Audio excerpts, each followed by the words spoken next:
You're listening to the Scotty C and Rise Show. I'm Scotty C, And I'm Ryan Masuda. and we're back. Woo! Yeah! The internet is allowing us back on, and I'm very excited because we can legitimately break some news today. We've never done this before, have we?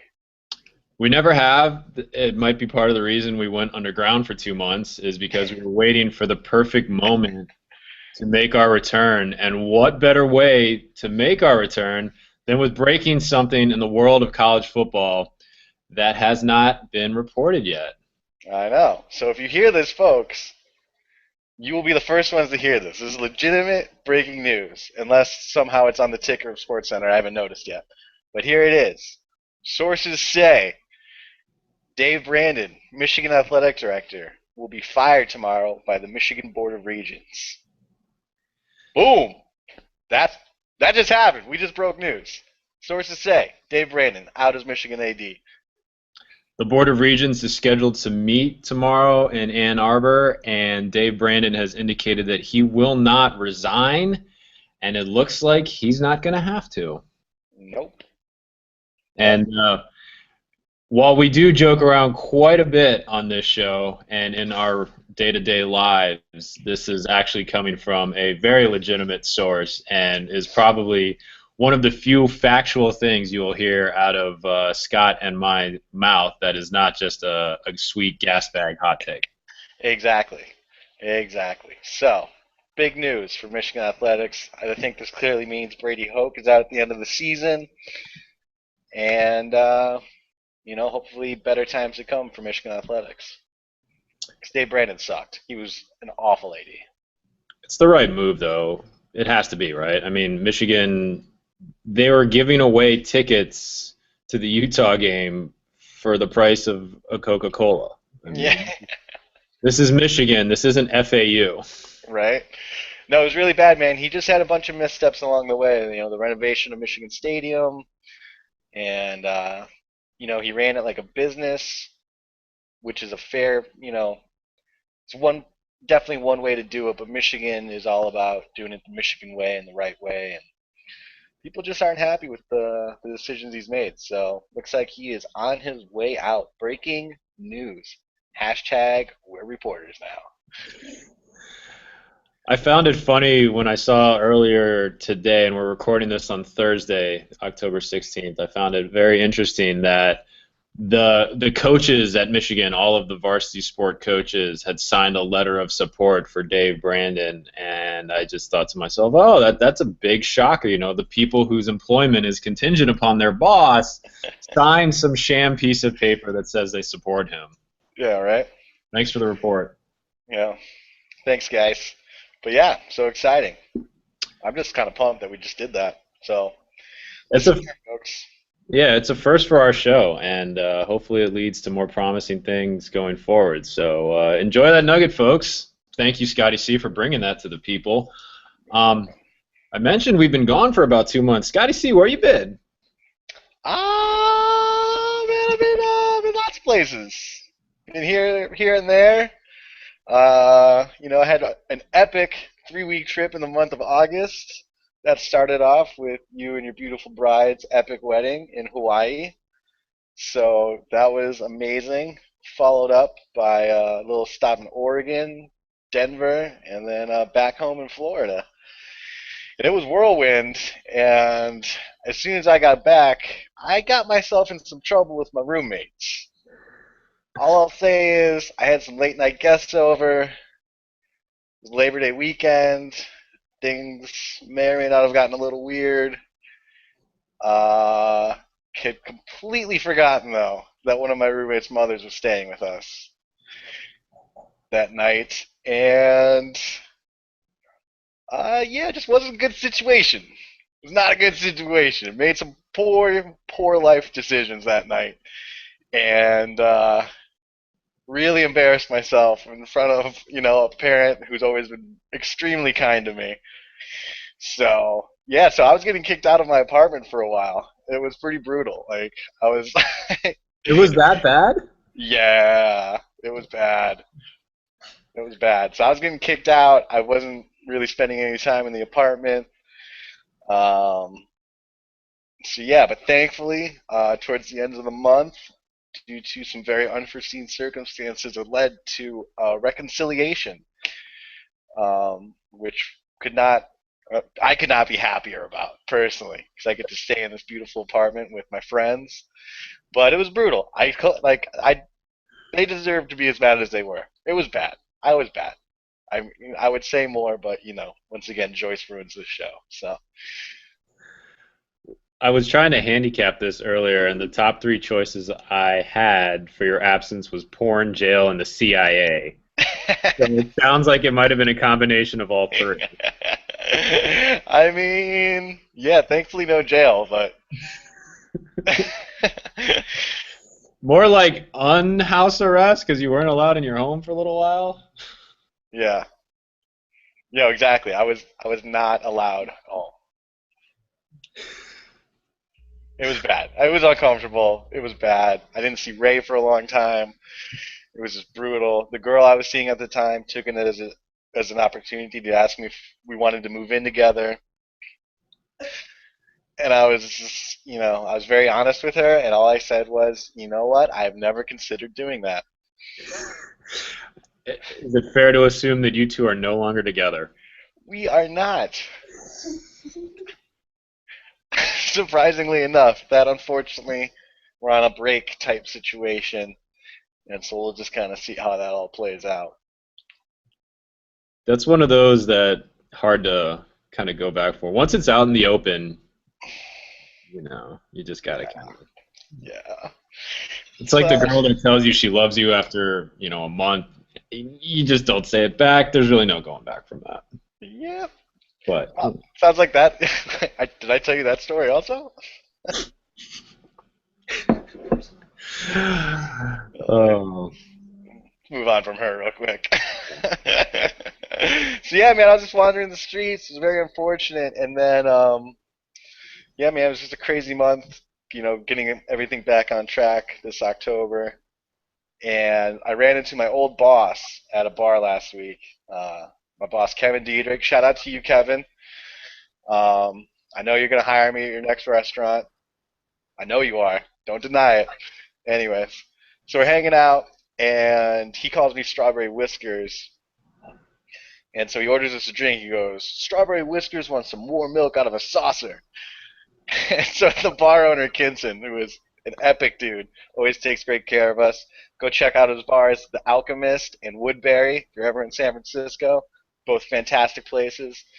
So he shows up with two bowls, and we're like, ah, ha, ha, ha, funny. And then, boom, we got fucking iced by the owner of this bar. Like, it's Smirnoff Ice. 29 years old. Kevin's like, I don't know, 37 or something, 35, 33, who knows. And so we have to pour the Smirnoff Ices into the bowls and then drink them. Where was I going with this? Oh, I remember now. And Kevin, after that, just goes, what the fuck happened to your pod? I was a religious listener. What's happening? You got to do another one. And all I was thinking at the time was, my stomach is so full of Smirnoff Ice, I'm going to vomit everywhere. I was like, Kevin, I promise you I will make sure this happens this week, no matter what. No more excuses. And then I went outside and bombed my brains out. oh, I'm sure that is a reaction a lot of our listeners get once they listen to our pod, is they need to immediately excuse themselves and vomit all over the pavement. If there's anyone listening to the show that doesn't know what getting iced is, you want to explain that to them?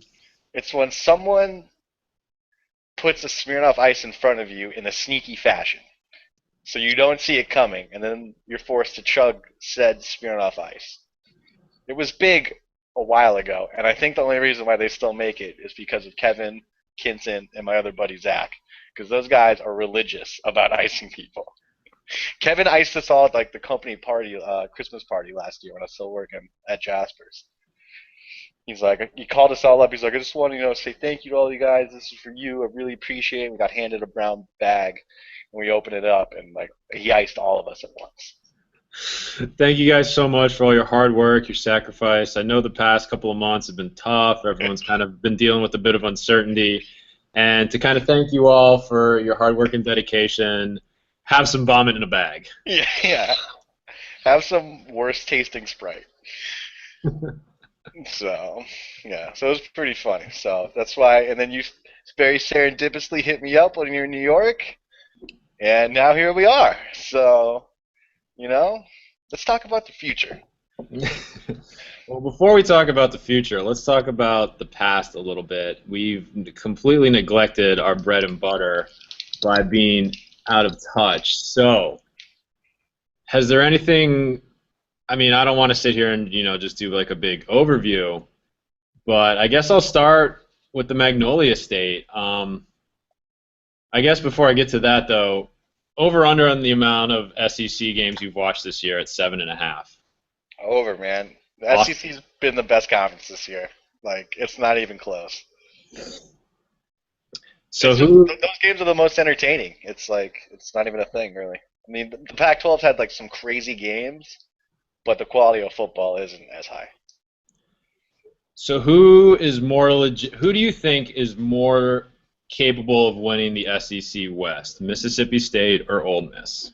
Mississippi State. I don't trust Mississippi's quarterback. I think that guy just gets like pretty dumb lucky throughout the course of a game. Dak Prescott, you can at least seems to make better decisions and runs the ball more effectively, and is just kind of a beast. Bo Wallace, I don't think he just like throws them up there sometimes. He's just been getting overly lucky.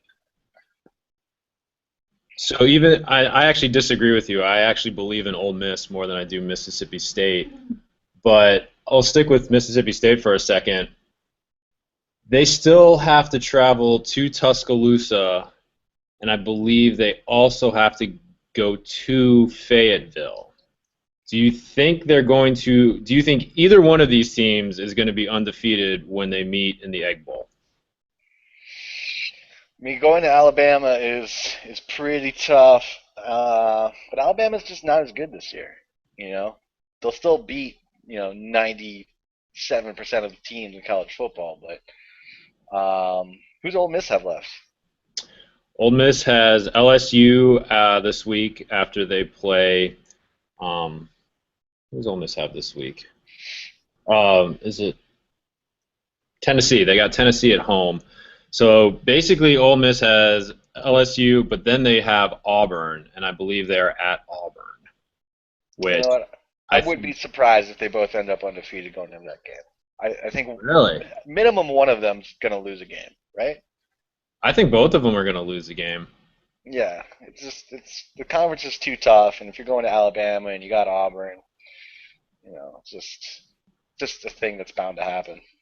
The West is, I mean, it's insane, and there's a lot of people with the SEC fatigue that talk about a bias towards the SEC, and I know both you and I have shared that perspective at some point.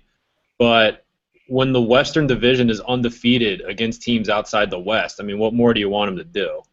Yeah, no, it's intense, dude. That Western Conference is intense. I mean, the East is pretty dog shit, minus No, Georgia. The East is terrible. Georgia is really the only team that you can make the case that will show up and play a good game of football on any given day. They're not consistent, Yeah, but they have a real easy path to the SEC title game from the Eastern Division.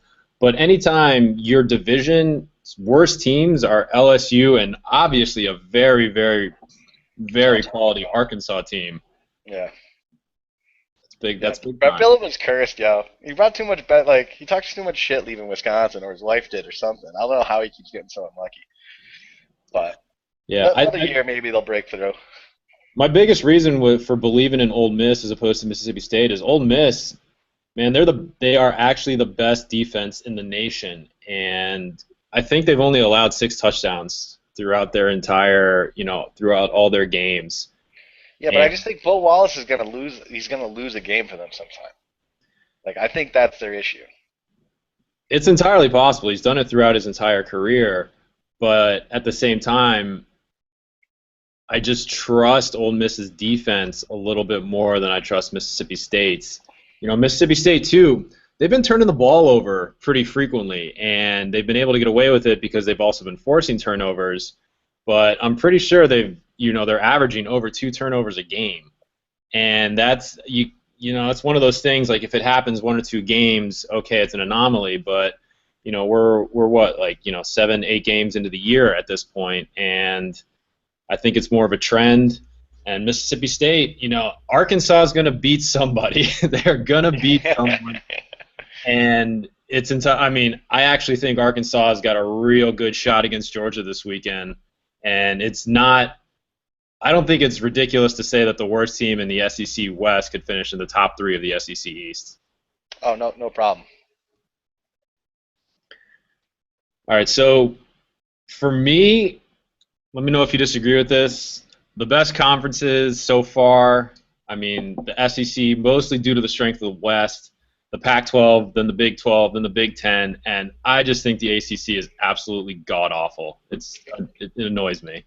No, ACC's garbage. I was gonna say the Big East is garbage. I was like, wait, that doesn't exist anymore. Big Ten, is not good. Big 12 had some really good, interesting teams.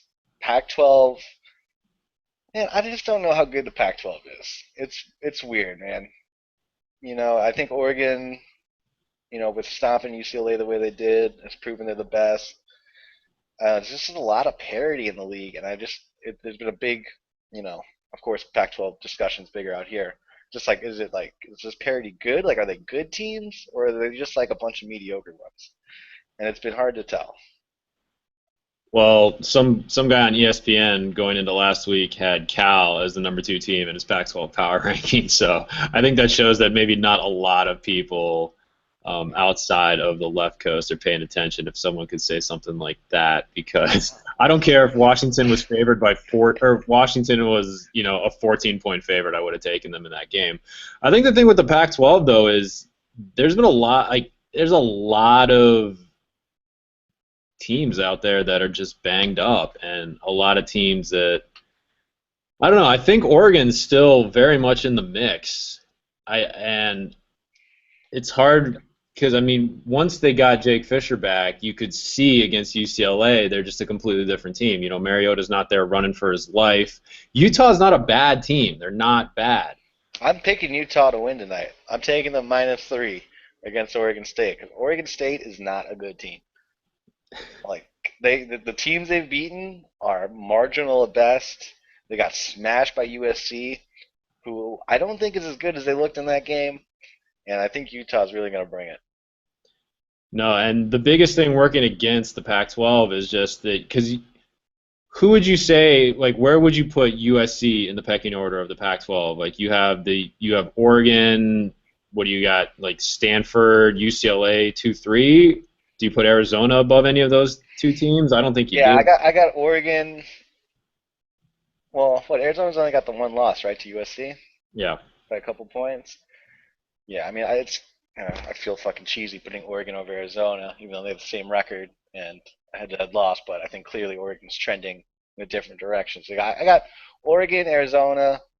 Um, Stanford just cannot put the ball in the end zone once they get to the red zone. It's atrocious how bad they've been down there, especially with that offensive line and running backs. Like you think they'd at least like fall in a couple Kevin times. Hogan is not a good quarterback.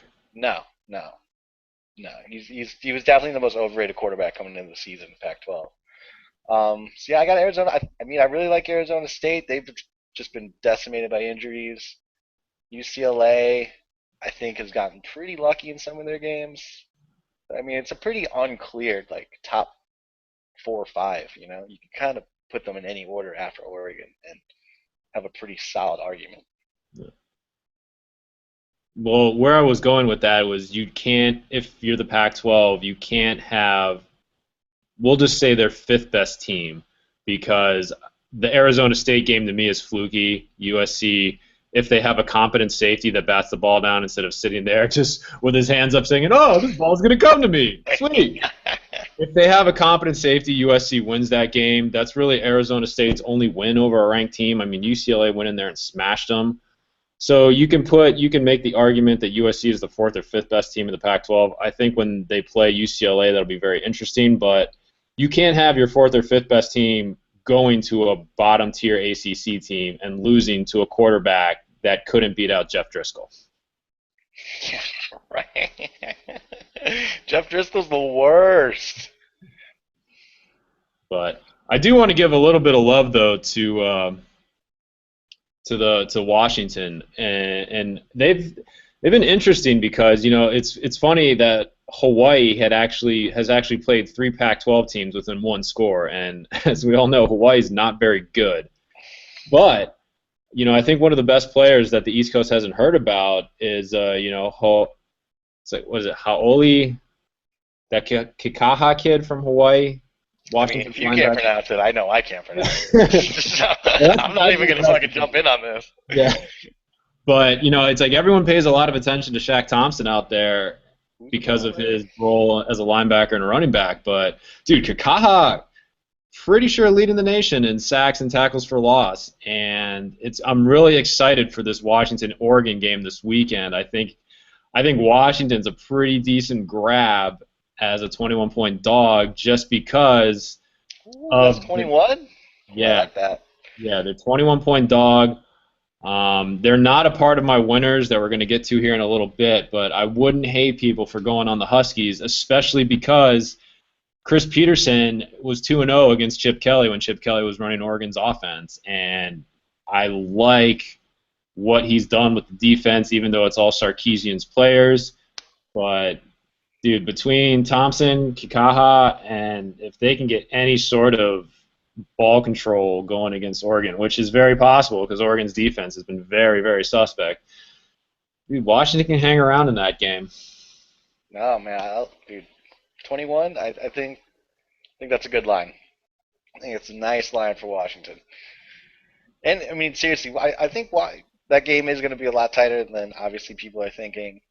And yeah, man. I mean, you make a lot of good points there. I think Washington keeps it close. I don't think they're going to win that game, but I think this will clearly just make the line of demarcation even clearer of, if Oregon does win, that they're clearly the best team. But if Washington somehow sneaks that out, then the whole Pac-12 is just like God knows what. If Washington sneaks that out, then I think it's entirely possible that we don't get a Pac-12 representative in the playoff. No, 'cause I don't see a team getting out with less than two losses at that point. No. Mariota still hasn't thrown an interception on the season, and I do think Oregon wins a close one, but I think he's going to throw his first one this weekend. Let's get to another one of the bigger games. There's not a lot. There's not like that great game this weekend, but there's a lot of good ones. Florida State, Notre Dame. I think Florida State blows them out. Jameis is on the field.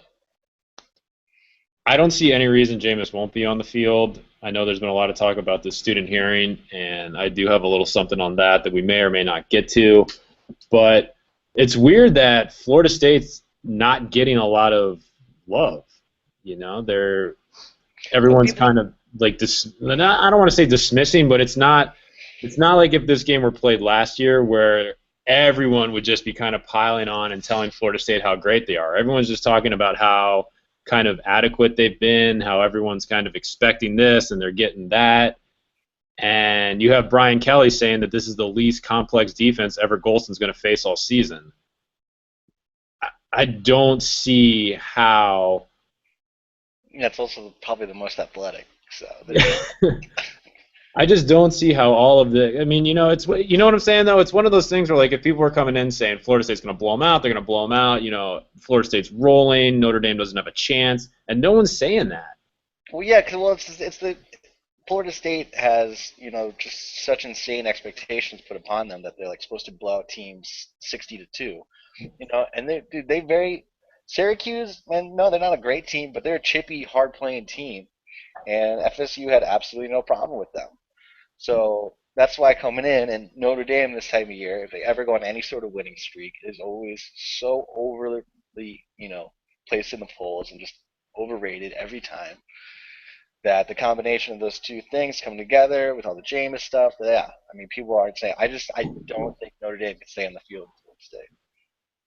Yeah, and to be fair, I mean Syracuse and their third string quarterback did put up over 400 yards on FSU's defense, but look at what Notre Dame did the week before. I mean, obviously Notre Dame and Florida State were both looking ahead to the game, and Notre Dame barely held on against North Carolina, who's one of the worst teams in the ACC.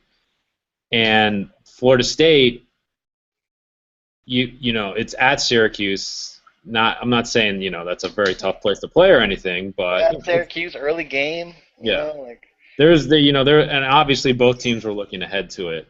Like I said, but the thing with Notre Dame, I mean, they got so much traction off that Michigan win, and look at where Michigan is now. And their other big win was, that miracle against Stanford. And as we've mentioned, I mean, Stanford is allergic to the end zone. So really, how good is Notre Dame? I mean, you could make the same argument against Florida State. Their toughest game so far, Oklahoma State, who turned out to be pretty decent, but is still one of the youngest teams in the country. And then also Clemson, where they weren't playing with Jameis Winston, and even though Clemson was playing with Cole Stout for a little bit of the first quarter and didn't turn to Deshaun Watson, we have the history and we have the resume with Florida State. We don't have that with Notre Dame, and if Everett Golston, who what was he have like 9 turnovers his past 3 games, if Everett Golston turns the ball over against Florida State, it's gonna be a blowout. It's not even gonna be close. yeah, I don't think there's any way Notre Dame. I don't think they're athletic enough to keep up with Florida State. Like plain and simple. Yeah, and the other thing is, Florida State, they've won 22 straight, and they dropped to number 2 in the poll. They're going to come out pissed off. And this is also Notre Dame's first true road game of the season. Isn't that crazy? Oh, that is crazy. Yeah, 2 neutral site games, and this is their first road one. It's in Doak Campbell. Doak Campbell. That's a loud place. Yeah, it's amazing what happens when you're not trotting out Adrian McPherson and Xavier Lee and Drew Weatherford as your quarterback. What? Those guys were good. So do you want to get to some of do you want to give some winners to the people? Who you taking? Winners. I actually got my wife to participate this week, so I can go ahead, give you mine, give you hers while you prepare some. Pull it up on screen. Yeah. More or less. All right. Yeah. What do you guys got? All right. Obviously, I have FSU minus 12 for all the reasons I just gave. I'm not going to go into that any bit more. Home dog that I got this week. There's not a lot of home dogs out there. West Virginia is getting 8.5 against Baylor at home. I like that one. I mean, I always love home dogs, especially when it's a home dog whose 2 losses are close games to Alabama and Oklahoma. And as we saw last week, Baylor's defense is not good, despite the feature on Game Day with SVP where they wanted to talk about the defense. Well, we're talking about the defense, and you're not very good. So give me the Mountaineers at home, and I would not be surprised if West Virginia wins outright. The Big 12, man, those top 3-4 teams, you got, the Baylor, Oklahoma, TCU, and who's going to rise up into that 4th spot? Kansas State, no one talks about ever, but there's a quality about 5 teams right there in the Big 12. It just sucks that their conference is so small, and that's where they kind of get bit. Right. Ohio State giving 19.5 at home against Rutgers. Both teams coming off the bye, but J.T. Parrott, leading the Big Ten in passing touchdowns, actually looks like a semi-competent quarterback and is looking really good these past few weeks. Rutgers, they haven't beaten anyone with a winning record. I think it's going to be real easy for Ohio State to clear 19.5. I touched on these guys a little bit earlier. I got a lot of love for them, even though I really don't like them, and would love for LSU to pull the upset on them. But Ole Miss giving 17 to Tennessee. I just think that Landshark defense is rolling. Their defensive line has caused havoc in every game they've played so far. Tennessee starts 2 true freshmen on the line. That's not a good recipe. I think Oxford's going to be rocking. They didn't get a letdown game last week against Texas A&M, jumping out 21-0, and I just think they're going to beat up on Van Swirly. So I could definitely see Ole Miss routing Tennessee at home. My last one, you and I were texting last week during the LSU Florida game. I said I cannot condone betting any amount of money on the Tigers this year. After I'd already put $100 on the game. Thanks. But as we saw that game play out, you could see why it's such a scary proposition. But fortunately, you came out on the right side of things, and so did I. I'm gonna interrupt you for 1 second. LSU ran the ball on like that final. Wasn't the final drive? It was like it was like the second to last time they had the ball. They run for a first down. They got like 11 yards on a run play, and then on the very next first down play call, they throw the ball, and I was literally livid. Like I have never been angrier at a TV or an offensive coordinator or whoever the fuck approved that call. I think ever while watching football. I think we both know who approved that call. God damn it. Anyway, Uh, go ahead. no, it's crazy. I mean, it took a dropped touchdown in the end zone, and honestly, to be quite fair, we should probably give a game ball to Tevin Westbrook for dropping that pass Yeah, I love because that guy. yeah, Him and Jeff Tevin, Driscoll just being Jeff Driscoll, you know? I'm yeah. good with that. I mean that it was reminiscent of when LSU played Georgia in the SEC title game in 2011, and Georgia was driving right down the field and had an opportunity to go up. I believe it was 14-0, and one of their receivers dropped a wide open pass in the end zone. They had to settle for a field goal, and then Tyron ran the ball back, and history was made. But yeah, that was pretty crazy. But how big of a play though, Rashad Robinson and Ronald Martin taking down Demarcus Robinson at the 4 yard line to save that, because So crazy. who knows what would have happened there. But yeah, so anyway, LSU is giving 9.5 at home to Kentucky. I think the LSU run game is going to be too much for Kentucky to handle. You look at what Kentucky's done. Yes, they're one delay a game penalty from being undefeated, but their big win is South Carolina. We've all seen South Carolina is not what we expected. They're not very good. Demarcus Robinson, I think, put up like 10. He had like 10 catches for, oh god, or not 10. It was like he had like over 200 yards receiving against Kentucky, and I think in the 3 games since then he's got like 140. So I just think Traven Durrell is going to eat against this Kentucky secondary. If Jeff Driscoll can throw for over almost 300 yards, Anthony Jennings should be able to at least get 215. Yeah. I don't know. LSU's just been experimenting with this really heavy left side of the offensive line. We're actually moving our right tackle, Gerald Hawkins, over to the left side on certain run plays. So that way, like your left side, you got Hawkins at tight end. You got Lyle Collins, who will probably be drafted in the first 2 rounds of next year's NFL draft at left tackle, and then Vidal Alexander at left guard. So there's a whole lot of beef right there. And I just think Terrence McGee, Leonard Fournette, Darrell Williams, and Kenny Hilliard are just going to be too much for Kentucky. So give those 9.5, and I think LSU is going to win that one by at least 14. Nice. Yeah, and I'll run through my wife's picks really quick. She has Fresno State getting 17 at Boise State Friday night. She has Arkansas getting 3.5 at home against Georgia. She actually has the Razorbacks to win, as a little caveat there. She has Alabama covering the 11.5 that they're giving to Texas A&M at home, and she also has UNC, who are getting 2.5 at home against Georgia Tech. Interesting. Interessante, man. Yeah, her and I have we pick games against the spread every week, and she's over 500. I'll give it to her. She's 97 and 95. Sick. But she's chasing your boy at 110 and 82. Not bad, man. Not bad. All right, what are some numbers I like this week? I like Colorado to cover 21 against USC. Is Colorado at home? Nope. Okay. You mentioned you were taking Utah on a parlay off air. Who they got? Utah's at Oregon State this evening, Oh, that's right. That's right. -3. Parlaying that with the Patriots -10 on tonight, and the San Francisco Giants at -1.5. Nice little parlay there. I'm feeling pretty good about it.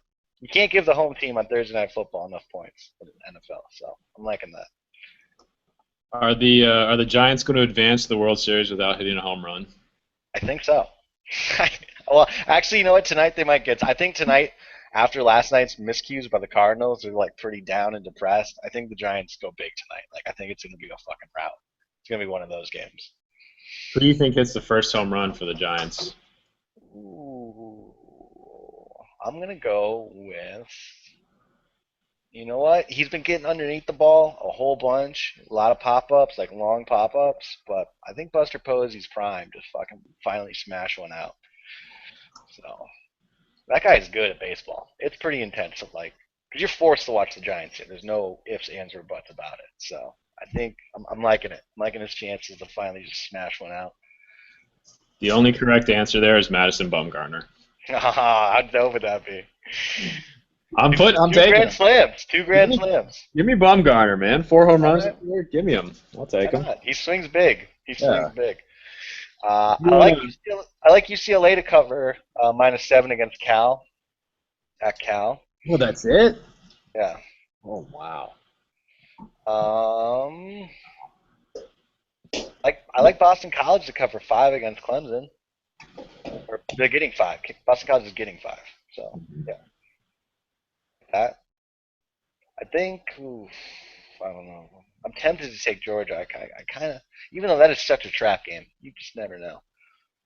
Um, Yeah, Georgia feeling good. Shut out a Missouri team that's very overrated on the road. yeah. Kind of got that Patrick Ewing effect with Chubbs last week. You know it's not going to last. I mean, we touched on Washington, Oregon. I like Washington +21. Pretty good one. And then where's the last one I just saw?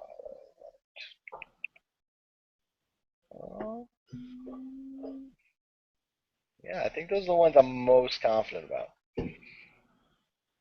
So yeah, those are my stone cold locks. The prophecies of the bearded one. Yeah, and I don't know, man. I'm 10. Alabama -13. I think Texas. Well, I don't know. Texas A&M hasn't really kept it together the last couple games against good teams. God, is it up to 13? Yeah, I'm on Oh, Bovada. I got Bovada. you're at So Bovada? Okay. yeah. Well, yeah, I looked at it last night, and it actually had gone down to Bama. So, Ashley, you still take Bama, giving 13? Very She's in, huh? convinced head shake yes. She's in. Awesome. Yeah. Yes, those are my college. I like those. Those are my ones. All right. Feel good about that. So, what do you make about this whole Jameis Winston, Todd Gurley autographs, student council hearings, accountability nonsense, biases, and everyone just blaming Jameis? What do you make of all this? Blame Jameis. I mean, I don't know, man. It's what are these kids gonna do?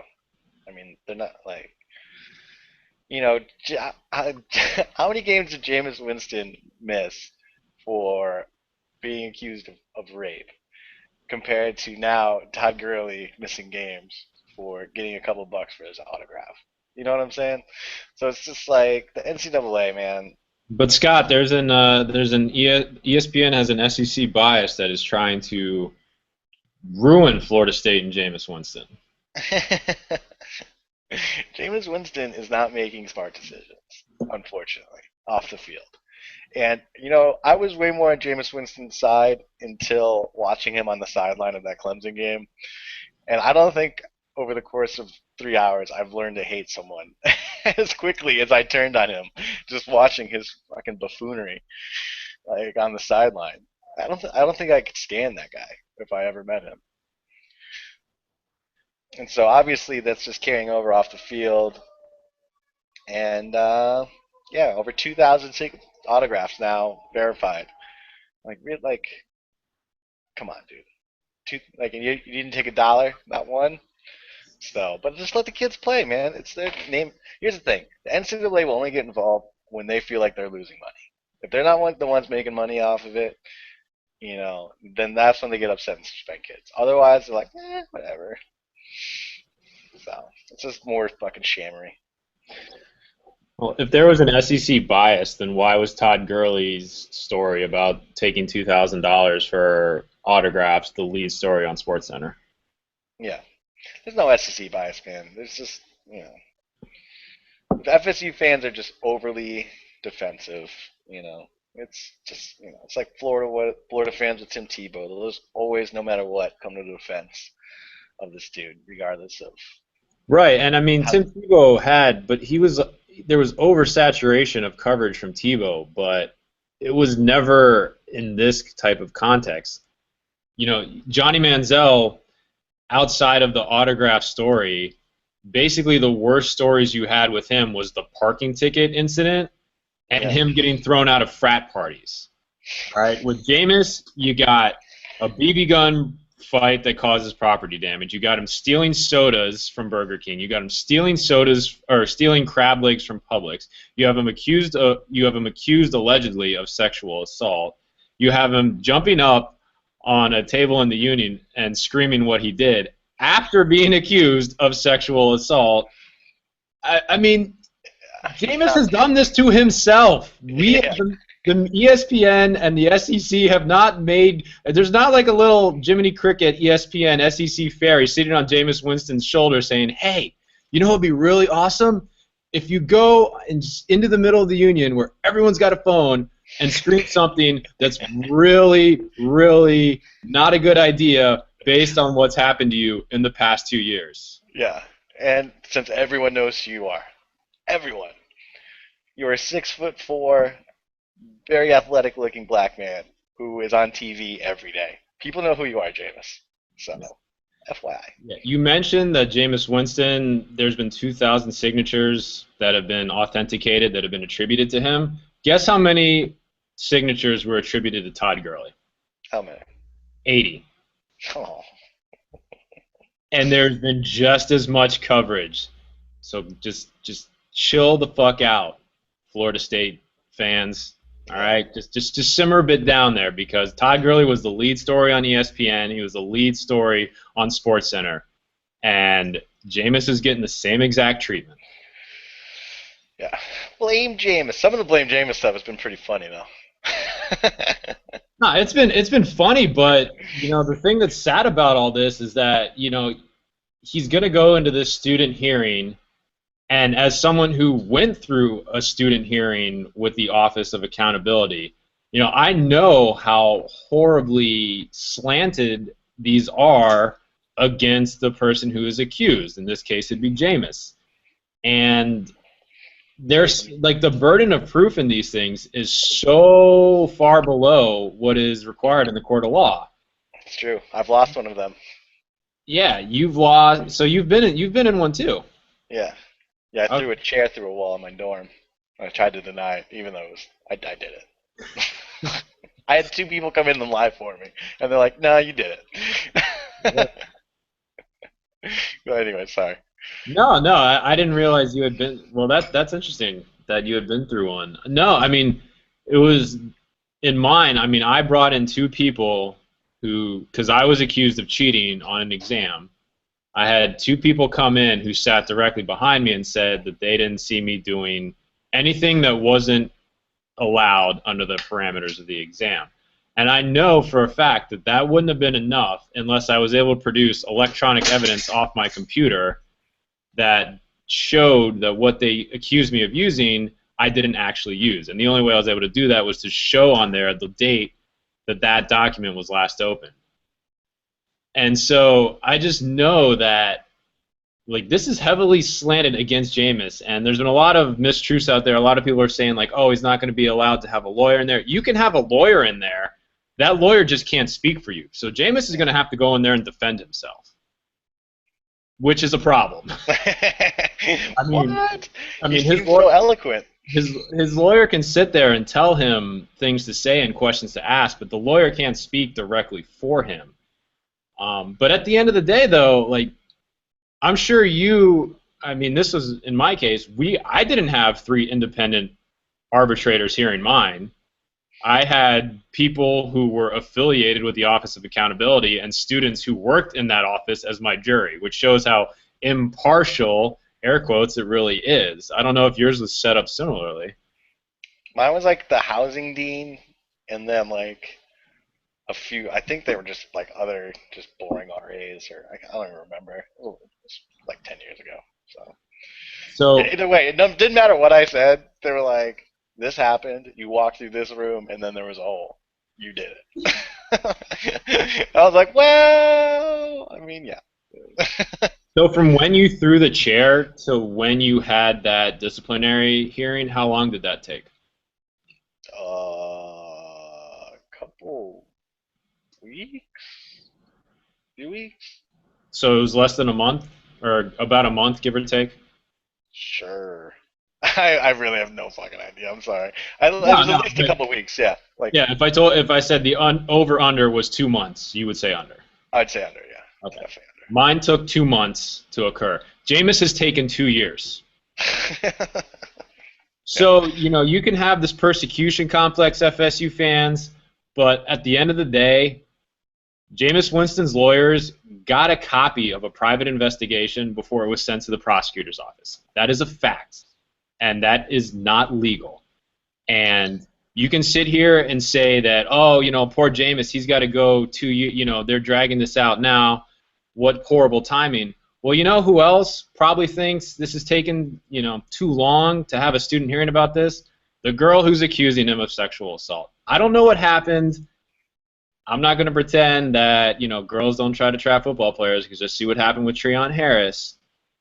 But I think my biggest problem here is that Florida State didn't even try to investigate whether or not a crime had taken place. And now Florida State fans are acting like this is a witch hunt Yeah. because the extent to which Florida State tried to pretend that nothing happened is kind of coming to fruition and coming to the light here. Because any student who's dealt with the Office of Accountability has not gone 2 years between incident and having their hearing. No, sir. Let me just tell you, I may or may not know a man who may or may not have been given an award from a police. What's the word I'm looking for? I don't know. Police unit? Sure, whatever. A, a police station. Anyways, losing my train. For the for, for the amazing relationship that was developed between the athletic department and the police. So, and I guarantee you this takes place at any major program if they're smart. So, hopefully I can convince this guy who I may or may not know to write a book. And people might finally realize how much shit gets covered up from these kids. So, Yeah, I just think I don't think Jameis. I supported Johnny Manziel throughout his time in college, and it's funny to me how a lot of my friends who attended Florida State thought Johnny Manziel was an idiot, and who are trying to downplay a lot of the things with Jameis Winston. There's some that aren't. There's some that, to their credit, think that Jameis is a moron. But my biggest problem with all this, it's not the incidences, it's not, it's just they're so defensive when it's obvious that, like, regardless of how you feel about Title IX, Florida State not notifying their Title IX coordinator about an incident involving their star quarterback and an alleged sexual assault, that's against the law. yeah, And when you do things like that, you need to understand there's going to be some heat that eventually comes back onto you, because whether you think it's some big conspiracy or not, like, your athletic department made a conceited effort to make sure that some of these things did not see the light of day. And in this age, it's just good that we're able to kind of see some of the things that went on behind the scenes, because it's yeah. like I said, man, it's just It's just skeezy. It's just skeezy yeah. what happened. Who knows? It'll all eventually come out, but it's just, as of now, just a very skeezy situation Yeah. that leads to a lot I of just think Florida uncomfortableness. State fans, like, you should really just take a step back, because a lot of this heat Jameis has brought on himself and your athletic department. I guarantee you, once Jameis Winston leaves Florida State, that athletic department's going to do everything necessary to put this entirely on him and distance themselves from him. Oh yeah, within a second. Like, as soon as the white people think that it can fall back on them, they'll be like, "Whoa, whoa, whoa! We didn't do it. It No. was all him." Yeah, and some people talk about, all they care about is winning. Well, I'm sorry, not every university thinks that way. You guys can say what you want about the SEC and oversigning, but Les Miles cut Ryan Perrilloux for far less, and then LSU had to endure a season of Jordan Jefferson, Jarrett Lee as redshirt freshman, and Andrew Hatch, who transferred from Harvard, and that was the worst season LSU's had under the Les Miles era. So you know what?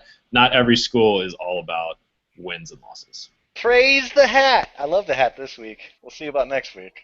It's an up and down relationship, man. But just when you count him out, that crazy grass. Bring you back in. All right. Well, my pregame party is starting to roll up for this Giants game. So, what else do we want to run through real quick? I mean, did you have we can touch on that U.S. soccer friendly if you want. I don't know if you had a chance to catch it against Honduras. I But unfortunately did not. It was you on didn't during miss the Giants much. game. So, Yeah, you really didn't miss anything. yeah, good time. Good stadium for soccer. It's a great stadium for soccer. Unfortunately, there was probably only 10,000 people there, and the amount of traffic there was going into the stadium was probably equivalent to LSU during a day game, like a 2:30. It was FAU police. Oh man, I could go on another 15 minutes. Yeah. We'll leave that where it lays. Yeah, but actually, since we broke some news at the beginning of the show, we'll break some news at the end of the show. A friend of mine from work, he's seen a girl who works for ESPN West Palm, and obviously they had a lot to do. I think they had a lot to do with promoting the event. U.S. Soccer, the men's side, will never be back in Boca Raton after the display that FAU had. God damn it. Mm-hmm. Well, It's why we can't have nice things, man. Right. Beckham should just put the MLS team there.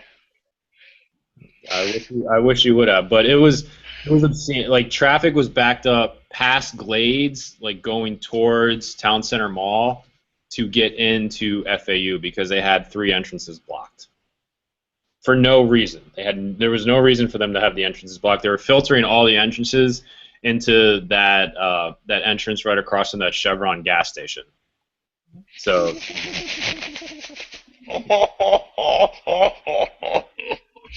oh man, that's dumb. So I enjoyed. I expect nothing less though. No, I enjoyed the men's soccer team's first and last appearance there at FAU Field, although it was apparent that they're apparently allergic to shooting, but, fun time. Well, that's too bad. Well, glad you guys had fun, though. Yeah, no, we had fun. It's good to see you, man. Welcome back to. We're back. Yeah. Better than ever. Thank you again for bringing that exclusive news to the people. Man. It's great stuff. Yeah, we might as well come back the day after Simmons comes back. So. Right. Freed Simmons. Yeah. All right, man. Well, we'll be talking soon. Let's make some money on some bets this weekend, starting tonight. Feeling good. All right. I will take your advice, Camel Toe Smashers, and I will play Tom Brady. That is not my fantasy team name. I don't know what he was referencing. My 0-20 fantasy team, Camel Toe Smashers. All right, buddy. Good talk, and we'll talk after this weekend. All right. Bye-bye.